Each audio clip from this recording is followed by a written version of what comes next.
Volume 2, Chapter 9. Emma did not repent her condescension in going to the Coles. The visit afforded her many pleasant recollections the next day, and all that she might be supposed to have lost on the side of dignified seclusion must be amply repaid in the splendour of popularity. She must have delighted the Coles, worthy people who deserved to be made happy, and left a name behind her that would not soon die away.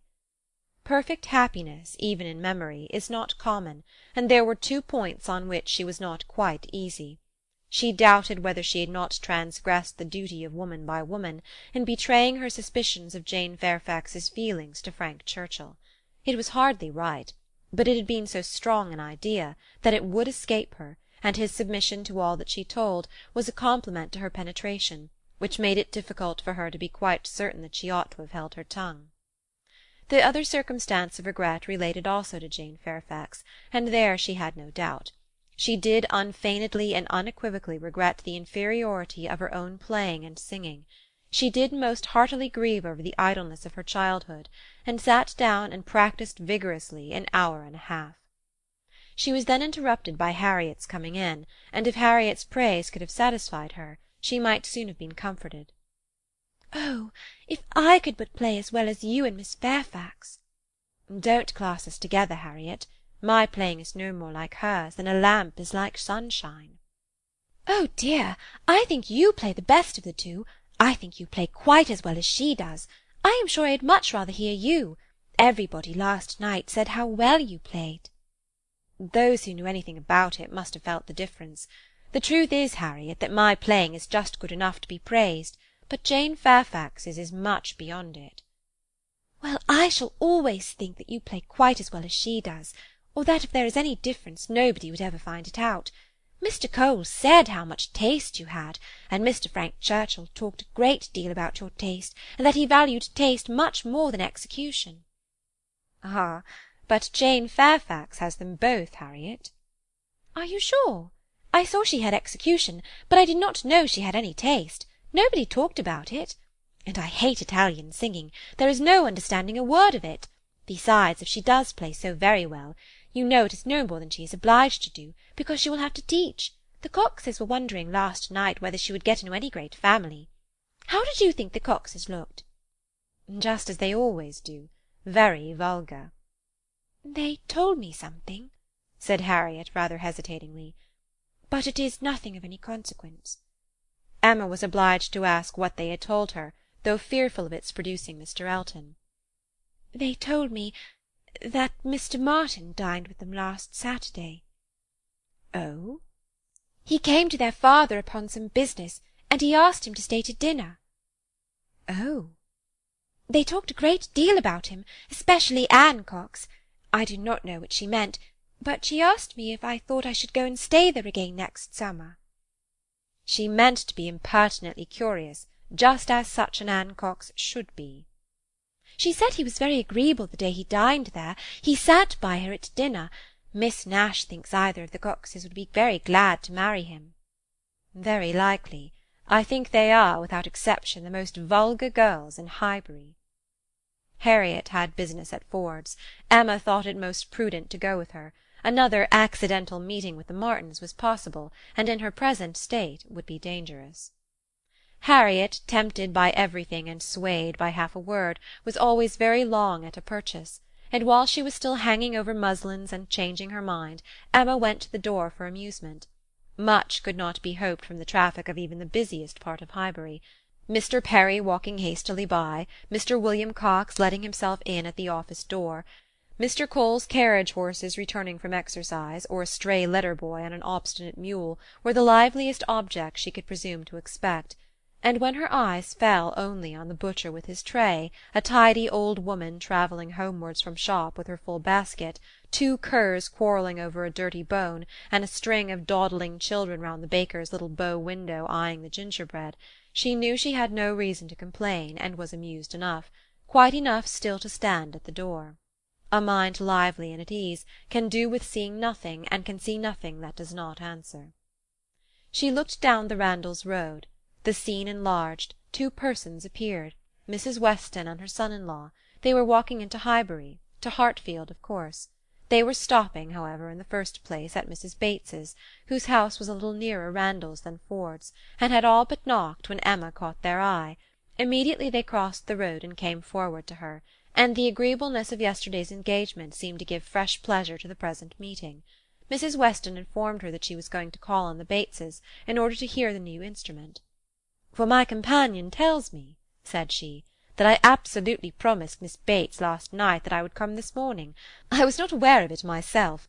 I did not know that I had fixed a day, but as he says I did, I am going now." "And while Mrs. Weston pays her visit, I may be allowed, I hope," said Frank Churchill, "to join your party and wait for her at Hartfield, if you are going home." Mrs. Weston was disappointed. "I thought you meant to go with me. They would be very much pleased." "Me? I should be quite in the way. But perhaps I may be equally in the way here. Miss Woodhouse looks as if she did not want me. My aunt always sends me off when she is shopping. She says I fidget her to death, and Miss Woodhouse looks as if she could almost say the same. What am I to do?" "I am here on no business of my own," said Emma. "I am only waiting for my friend. She will probably have soon done, and then we shall go home. But you had better go with Mrs. Weston and hear the instrument." "Well, if you advise it. But," with a smile, "if Colonel Campbell should have employed a careless friend, and if it should prove to have an indifferent tone, what shall I say? I shall be no support to Mrs. Weston. She might do very well by herself. A disagreeable truth would be palatable through her lips, but I am the wretchedest being in the world at a civil falsehood." "I do not believe any such thing," replied Emma. "I am persuaded that you can be as insincere as your neighbours when it is necessary, but there is no reason to suppose the instrument is indifferent. Quite otherwise, indeed, if I understood Miss Fairfax's opinion last night." "Do come with me," said Mrs. Weston, "if it be not very disagreeable to you. It need not detain us long. We will go to Hartfield afterwards. We will follow them to Hartfield. I really wish you to call with me. It will be felt so great an attention, and I always thought you meant it." He could say no more, and with the hope of Hartfield to reward him, returned with Mrs. Weston to Mrs. Bates's door. Emma watched them in, and then joined Harriet at the interesting counter, trying with all the force of her own mind to convince her that if she wanted plain muslin it was of no use to look at figured, and that a blue ribbon, be it ever so beautiful, would still never match her yellow pattern. At last it was all settled, even to the destination of the parcel. "Should I send it to Mrs. Goddard's, ma'am?" asked Mrs. Ford. "Yes, no, yes, to Mrs. Goddard's. Only my pattern gown is at Hartfield. No, you shall send it to Hartfield if you please. But then Mrs. Goddard will want to see it, and I could take the pattern gown home any day. But I shall want the ribbon directly, so it had better go to Hartfield, at least the ribbon. You could make it into 2 parcels, Mrs. Ford, could not you?" "It is not worth while, Harriet, to give Mrs. Ford the trouble of 2 parcels." "No more it is." "No trouble in the world, ma'am," said the obliging Mrs. Ford. "Oh, but indeed I would much rather have it only in one. Then, if you please, you shall send it all to Mrs. Goddard's. I do not know. No, I think, Miss Woodhouse, I may just as well have it sent to Hartfield, and take it home with me at night. What do you advise?" "That you do not give another half-second to the subject. To Hartfield, if you please, Mrs. Ford." "Ay, that will be much the best," said Harriet, quite satisfied. "I should not at all like it to have it sent to Mrs. Goddard's." Voices approached the shop, or rather one voice and 2 ladies. Mrs. Weston and Miss Bates met them at the door. "My dear Miss Woodhouse," said the latter, "I am just run across to entreat the favour of you to come and sit down with us a little while, and give us your opinion of our new instrument. You and Miss Smith. How do you do, Miss Smith? Very well, I thank you, and I begged Mrs. Weston to come with me, that I might be sure of succeeding." "I hope Mrs. Bates and Miss Fairfax are—" "Very well. I am much obliged to you. My mother is delightfully well, and Jane caught no cold last night. How is Mr. Woodhouse? I am so glad to hear such a good account. Mrs. Weston told me you were here. Oh, then, I said, I must run across. I am sure Miss Woodhouse will allow me just to run across and entreat her to come in. My mother will be so very happy to see her. And now we are such a nice party, she cannot refuse. Ay, pray do, said Mr. Frank Churchill. Miss Woodhouse's opinion of the instrument will be worth having. But, said I shall be more sure of succeeding if one of you will go with me. "Oh," said he, "wait half a minute till I have finished my job." For would you believe it, Miss Woodhouse, there he is in the most obliging manner in the world, fastening the rivet of my mother's spectacles. The rivet came out, you know, this morning. So very obliging. For my mother had no use of her spectacles, could not put them on. And by-the-by, everybody ought to have 2 pair of spectacles, they should indeed. Jane said so. I meant to take them over to John Saunders the first thing I did, but something or other hindered me all the morning. First one thing, then another, there is no saying what, you know. At one time Patty came to say she thought the kitchen chimney wanted sweeping. "Oh," said I, "Patty, do not come with your bad news to me. Here is the rivet of your mistress's spectacles out." Then the baked apples came home. Mrs. Wallace sent them by her boy. They are extremely civil and obliging to us, the Wallaces, always. I have heard some people say that Mrs. Wallace can be uncivil and give a very rude answer, but we have never known anything but the greatest attention from them. And it cannot be for the value of our custom now, for what is our consumption of bread, you know? Only 3 of us, besides dear Jane at present, and she really eats nothing. Makes such a shocking breakfast, you would be quite frightened if you saw it. I dare not let my mother know how little she eats, so I say one thing and then I say another, and it passes off.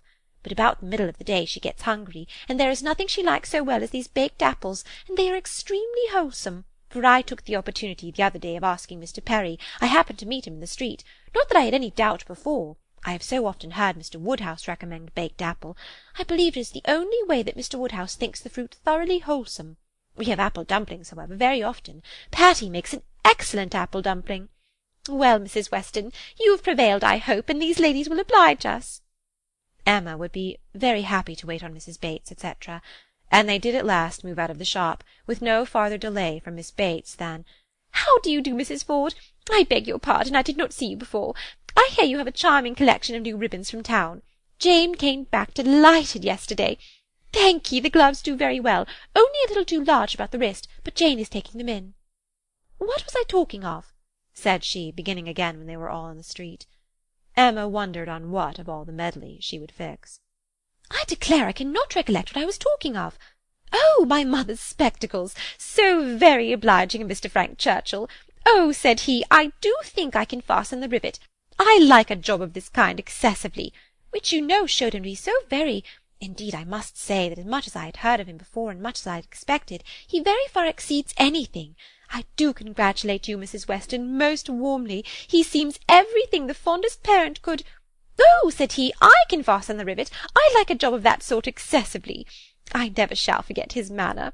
And when I brought out the baked apples from the closet, and hoped our friends would be very so much obliging as to take some— Oh," said he directly, "there is nothing in the way of fruit half so good, and these are the finest-looking home-baked apples I ever saw in my life." That, you know, was so very— And I am sure by his manner it was no compliment. Indeed, they are very delightful apples, and Mrs. Wallace does them full justice, only we do not have them baked more than twice, and Mr. Woodhouse made us promise to have them done 3 times. But Miss Woodhouse will be so good as not to mention it. The apples themselves are the very finest sort for baking, beyond a doubt. All from Donwell, some of Mr. Knightley's most liberal supply. He sends us a sack every year, and certainly there never was such a keeping apple anywhere as one of his trees. I believe there is 2 of them. My mother says the orchard was always famous in her younger days, but I was really quite shocked the other day, for Mr. Knightley called one morning, and Jane was eating these apples, and we talked about them and said how much she enjoyed them, and he asked whether we were not got to the end of our stock. I am sure you must be, said he, and I will send you another supply, for I have a great many more than I can ever use. William Larkins let me keep a larger quantity than usual this year.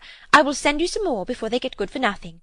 So I begged he would not, for really, as to ours being gone, I could not absolutely say that we had a great many left. It was but 6 indeed, but they should be all kept for Jane, and I could not at all bear that he should be sending us more, so liberal as he has been already. And Jane said the same, and when he was gone, she almost quarrelled with me. No, I should not say quarrelled, for we never had a quarrel in our lives, but she was quite distressed that I had owned the apples were so nearly gone. She wished I had made him believe we had a great many left. Oh, said I, my dear, I did say as much as I could. However, the very same evening William Larkins came over with a large basket of apples, the same sort of apples, a bushel at least, and I was very much obliged, and went down and spoke to William Larkins, and said everything, as you may suppose. William Larkins is such an old acquaintance. I am always glad to see him.